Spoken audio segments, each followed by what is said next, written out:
"We're bringing in consultants with fresh perspectives," Julian stated while sliding termination papers across the mahogany table. "Your legacy systems are holding us back." My name is Caleb Mercer. I'm 47, and until that moment, I'd been the senior systems architect at Ironvale Technologies for 18 years. I built their core software platform from nothing but caffeine and code when we were just 6 people working out of a warehouse in Seattle. I nodded without emotion, taking the packet. I didn't argue or plead, just said, "I understand," and started packing my desk while HR watched. The new CEO had been with us for exactly 3 months. Young guy, barely 40, brought in by the private equity firm that acquired us last year. He wore custom suits and talked about streamlining operations and modernizing our approach. Never once asked me how the system actually worked. That morning I'd watched him strut into the office with 2 consultants from some trendy firm in San Francisco. Didn't take a genius to figure out where things were headed. 18 years.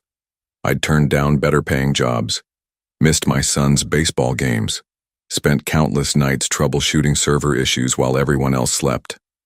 I did it because I believed in what we built. They gave me 30 minutes to clear out. I took 15. On my way out, I passed Donna from accounting. She'd been with me since the early days. Her eyes widened seeing my box of belongings. "Caleb, what's happening?" "Time for fresh perspectives," I said quietly. The security guard walked me out. Tyler, a good kid whose father and I fished together on weekends. He looked at the ground. "I'm sorry about this, Mr. Mercer." "Not your fault." I drove home in silence. No music, no calls, just the steady rhythm of windshield wipers clearing the Seattle rain. My wife Karen wasn't home yet. I set my box on the kitchen counter and pulled out my coffee mug, family photos, and a small external hard drive. Nothing company property. Then I made a pot of coffee and pulled out my personal laptop. I opened a folder I'd created years ago. Inside was documentation proving I'd written the core algorithm that powered Ironvale's entire platform on my own time, using my own equipment. The timestamp and copyright registration predated my employment contract by 6 months. I'd offered it to the company on a perpetual license basis, something the new management clearly never bothered to research. I sipped my coffee, knowing I wouldn't need to wait long. The first system would fail within days. I met Harold Voss in 2004 at a programming conference in Portland. We bonded over a shared frustration with existing inventory management systems. He had just started Ironvale with his brother-in-law and 3 developers. Their product showed promise, but couldn't scale. Over beers, I sketched out an algorithm that could solve their database bottleneck. He hired me on the spot. For the first 5 years, we worked 80-hour weeks. I missed my daughter Olivia's first steps because I was debugging server crashes. Karen nearly left me twice. "You're married to that company," she'd say. She wasn't wrong. When Harold had his heart attack in 2011, I stepped up. Not as CEO, I didn't want that job, but as the technical backbone. I kept things running while everyone panicked. When investors came sniffing, I showed them our growth metrics. When competitors tried poaching our talent, I convinced key engineers to stay. Harold sold the company in 2019, said he was tired, wanted to spend time with his grandkids. I understood but felt the first crack forming. The new owners were different, all quarterly numbers and growth projections. Then came the pandemic. Our system kept functioning when others failed. Our clients, hospitals, supply chains, government agencies, relied on us completely. I worked 20-hour days ensuring nothing broke. The board gave me a plaque and a bonus. Nice gestures. Last year, another acquisition, private equity this time. They installed Julian Keene as CEO. 2 weeks after he started, he canceled our annual development retreat. Unnecessary expense, he called it, though it cost less than his signing bonus. 3 weeks in, he reorganized the engineering team without consulting me. Brought in his Stanford buddies as strategy consultants.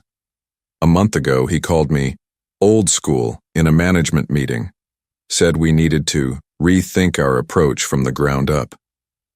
I saw it coming but kept my head down, kept the systems running. Karen noticed something was wrong. She's always been perceptive. They're pushing you out, aren't they? She asked one night. Maybe.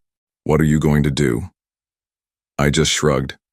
But that weekend I updated my records, verified my copyright registration, made sure my personal code repositories were properly documented, not because I planned to cause trouble, just because I believe in being prepared. Through it all, I kept one thing to myself. The original algorithm, the mathematical heart of everything Iron Veil sold, had never actually been transferred to the company. I'd licensed it to them. There's a difference, a big one. 3 days after my termination, I was fixing our backyard fence when my phone started buzzing. 5 missed calls from Iron Veil's main number, 2 from Julian's direct line, 1 voicemail. Caleb, this is Julian. We're having some issues with the core systems. Need your expertise. Call me back ASAP. I put my phone away and continued hammering. An hour later, more calls, texts from former team members. Systems are crashing. Nobody knows what to do. The consultants broke something in the main algorithm. Clients are threatening to pull contracts. I finished the fence, showered, and made dinner for Karen and the kids. We watched a movie together. I turned my phone off.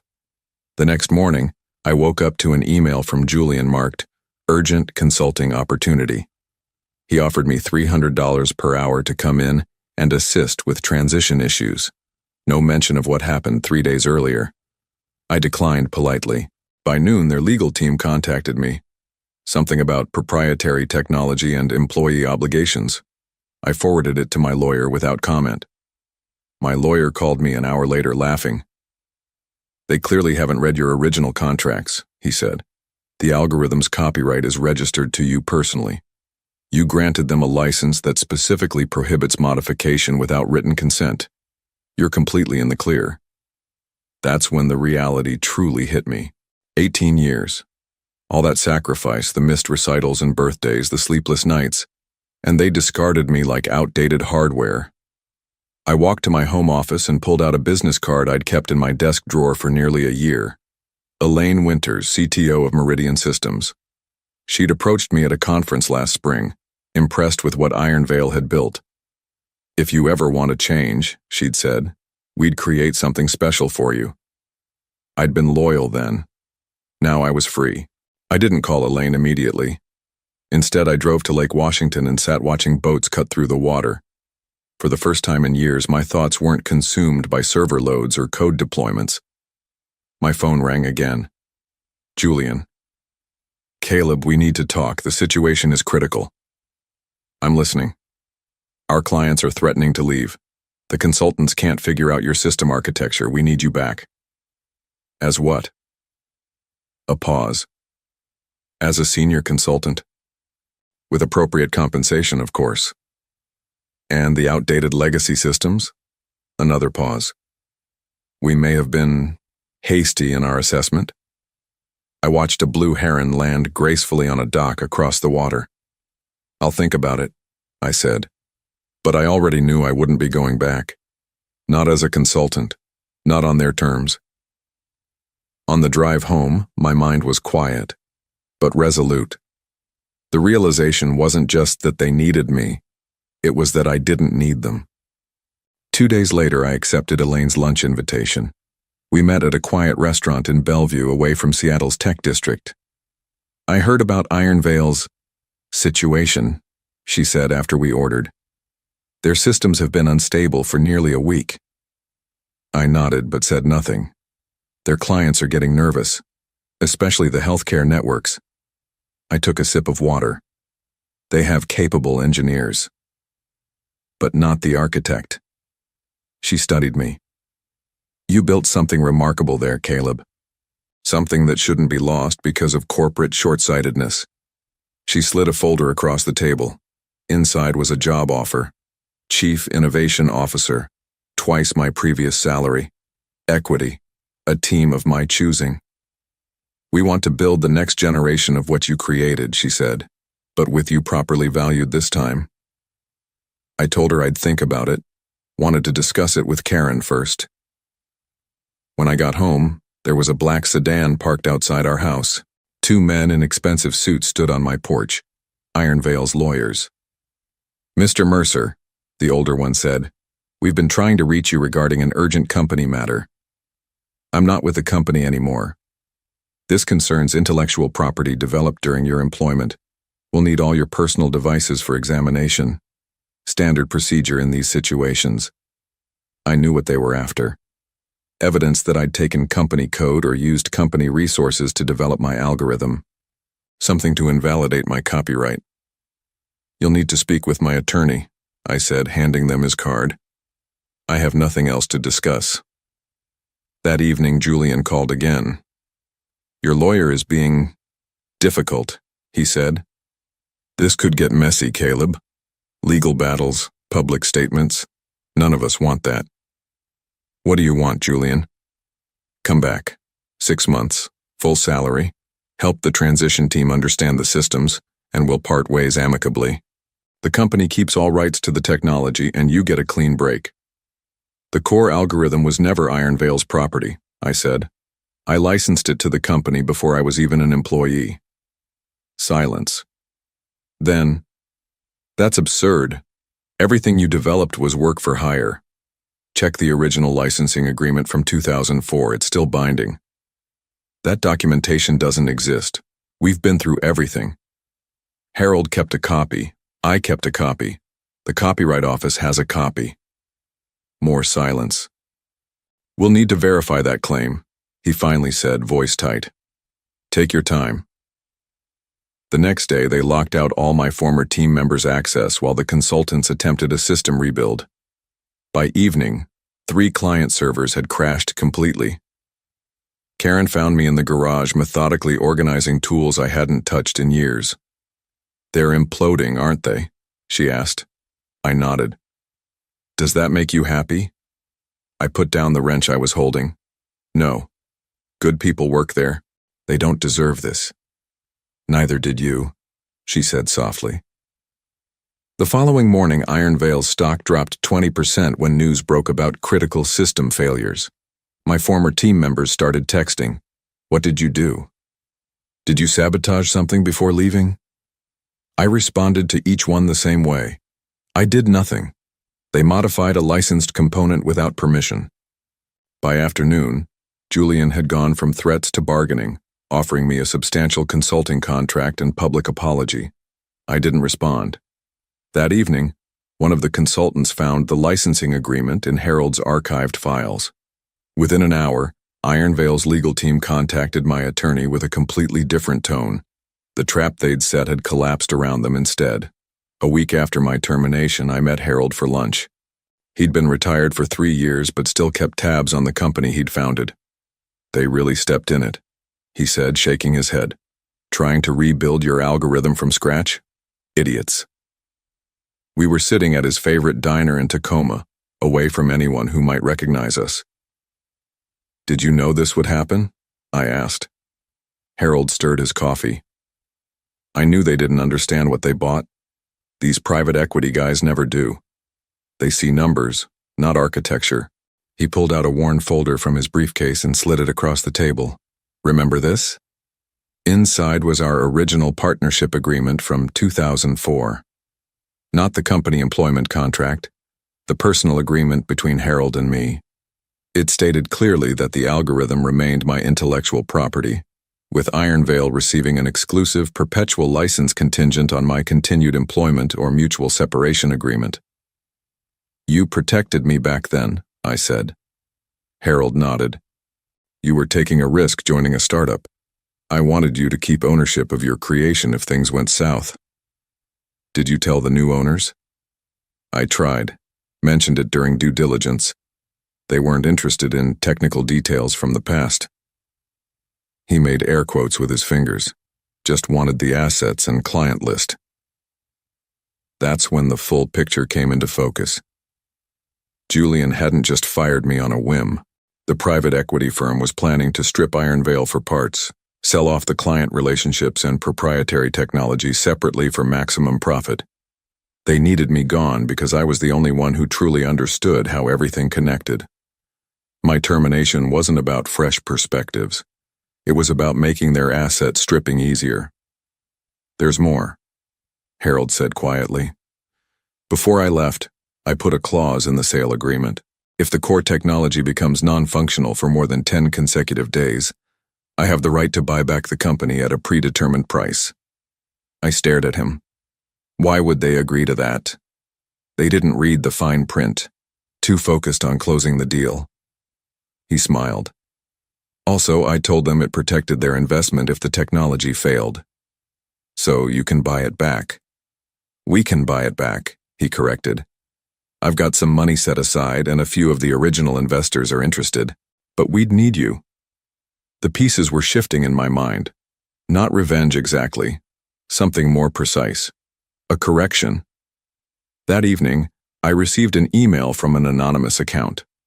Inside was evidence that Julian and the consultants had been planning to sell our healthcare division to a competitor, a move that would have violated client confidentiality agreements and potentially exposed patient data. One of my former team members was clearly feeding me information. I forwarded it to my lawyer. The next day, 3 major clients announced they were suspending their contracts with Ironvale due to reliability concerns. Their combined business represented 40% of the company's annual revenue. By the weekend, the board called an emergency meeting. Julian was placed on administrative leave. On day 9 of the system failures, Ironvale's general counsel reached out with a settlement offer, a 7-figure payment in exchange for immediate license reinstatement. I didn't respond. That night, Karen and I sat on our back deck watching the sunset. "Harold wants to buy the company back," I told her. "With you? With me?" She took my hand. "Do you want that?" I thought about my 18 years, the code, the late nights, the missed family moments. "Not sure yet," I said honestly. Tomorrow would be day 10. Day 10 arrived with Ironvale's systems still offline. Financial analysts were predicting bankruptcy if the situation continued. Former colleagues reported the office was half empty, either layoffs or resignations. I met with Harold and my attorney at a private office downtown. Elaine from Meridian joined us by video call. "The board is desperate," my lawyer explained. "They've offered $3 million for a permanent license transfer." "And if we wait?" I asked. "Harold's buyback clause activates at midnight. The predetermined price is $8 million for the entire company." Harold leaned forward. "I've secured $4 million in backing. The other 4 would have to come from new partners." All eyes turned to Elaine on the screen. "Meridian is prepared to partner," she said. $4 million for 40% stake, contingent on Caleb joining as CTO with appropriate equity. I hadn't expected this twist. "I thought you wanted me at Meridian." "This is better," Elaine replied. "You'd be rebuilding something that matters to you, with the right team and support. And our companies could develop joint ventures that benefit both." My mind raced through possibilities. Taking back Ironvale would mean saving jobs, protecting client relationships built over decades, continuing work I believed in. "There's one more thing," I said. "The current employees. Many stayed loyal despite everything. They deserve protection." "Agreed," Harold said. "No layoffs for at least 6 months, and an employee ownership program." I nodded. "Then I'm in." We spent the day preparing documentation. My lawyer drafted the license transfer agreement, with specific conditions. Harold contacted board members who'd worked with him before, explaining the situation. Elaine prepared the partnership terms. At 5 p.m., we submitted formal notice of Harold's intent to exercise his buyback option. At 6 p.m., Julian called, panic evident in his voice. "Caleb, whatever you're being offered, we'll double it. Just fix the systems today." "It's not about money," I said. "Then what? A public apology? Your old job back, name it." "It's about building something that lasts, something that matters. This is business, not some idealistic." I hung up. By 8 p.m., Julian had been officially terminated by the board. They reached out directly, desperate to avoid the buyback. "We've made mistakes," the chairman admitted, "but we can still make this right." "You're right," I agreed. "By honoring Harold's buyback clause and facilitating an orderly transition, At 11:30 p.m., 30 minutes before the deadline, they conceded. The board approved Harold's buyback. Meridian's partnership was accepted. The paperwork was signed.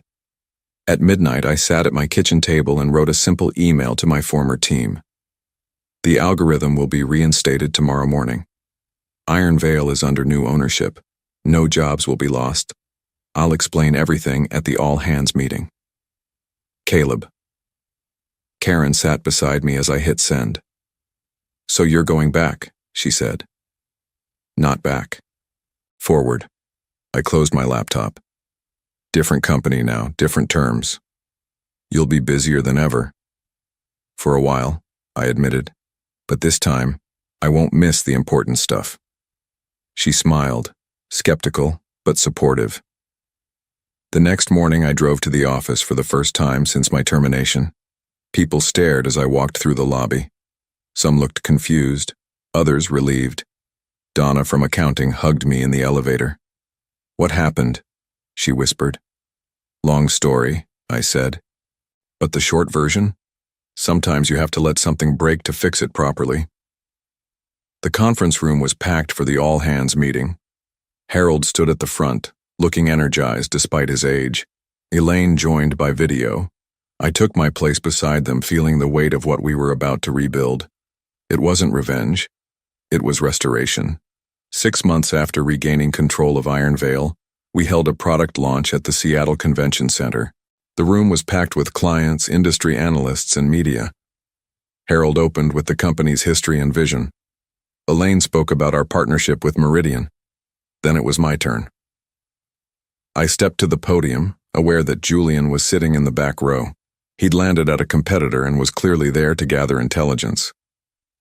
Today we're unveiling Integrasphere, I said, a completely reimagined system architecture that builds on our core strengths while embracing new possibilities. The screens behind me displayed the interface, streamlined, powerful, elegant. What makes this system unique isn't just the technology, it's the people behind it. Our team, many who've been with us for over a decade, built this together. I nodded to the front row where my development team sat. And we've restructured our company so they have an ownership stake. Their commitment deserves nothing less. The audience applauded. I noticed Julian shifting uncomfortably. We've also established the Iron Veil Foundation, which will open source select components of our technology for use in education and public service. More applause. Finally, I'm pleased to announce that every client affected by last year's system failure will receive 2 years of service at no charge, plus migration support to our new platform. The room erupted. It was a bold move financially, but Harold, Elaine, and I had agreed. Rebuilding trust was worth the cost. As we opened for questions, Julian slipped out the back door. He'd come expecting to see a company limping back from disaster. Instead, he witnessed one transformed by it. His new employer's stock dropped 8% by closing bell. Sometimes the best revenge isn't striking back, it's rising higher. 1 year after the buyback, I drove to Lake Washington on a clear Saturday morning. No laptop, no phone, just a fishing rod and a small cooler. Harold was waiting in his boat, silver hair beneath his worn baseball cap. Right on time, he said as I climbed aboard. We navigated to his favorite spot and cast our lines in comfortable silence. Board approved the employee ownership expansion, he mentioned after a while. Another 5% allocated. Good. I watched my line. They've earned it. We caught nothing for an hour. Just talked about our families, baseball, anything but work. Eventually, Harold asked, "Do you ever think about how it all played out?" I considered the question. The past 18 months had been the most challenging and rewarding of my career. Taking back the company, rebuilding the systems and the culture, finding balance between work and home. I think about the algorithm sometimes, I admitted. How something I created alone in my apartment became the foundation for everything. Regrets? I shook my head. I could have left for another job. Started my own company. But I stayed because I believed in what we were building together. And now? Now I know the difference between loyalty and ownership. between building something and belonging to it. My line suddenly went tight. I stood, carefully reeling in a decent-sized bass. After we got it in the boat, Harold laughed. Still got the touch. Later, as we headed back to shore, I noticed the Ironvale building visible in the distance, its logo catching the sunlight. It wasn't the same company anymore. Better in some ways, still finding its way in others, but it was ours, not just mine, not just Harold's or Elaine's. Everyone who built it, piece by piece. Some things you can't own alone, some things you shouldn't.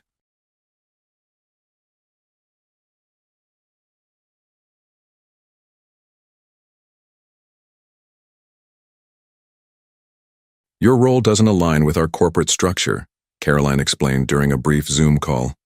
Your department is being consolidated. My name is Dustin Hale, 44 years old, Senior Development Director at Red Forge Technologies in Boulder, Colorado. For 12 years, I had built systems and led teams that transformed us from a struggling startup into a respected name in energy solutions. Every major platform we created, every innovative process, I had my fingerprints all over them. I didn't argue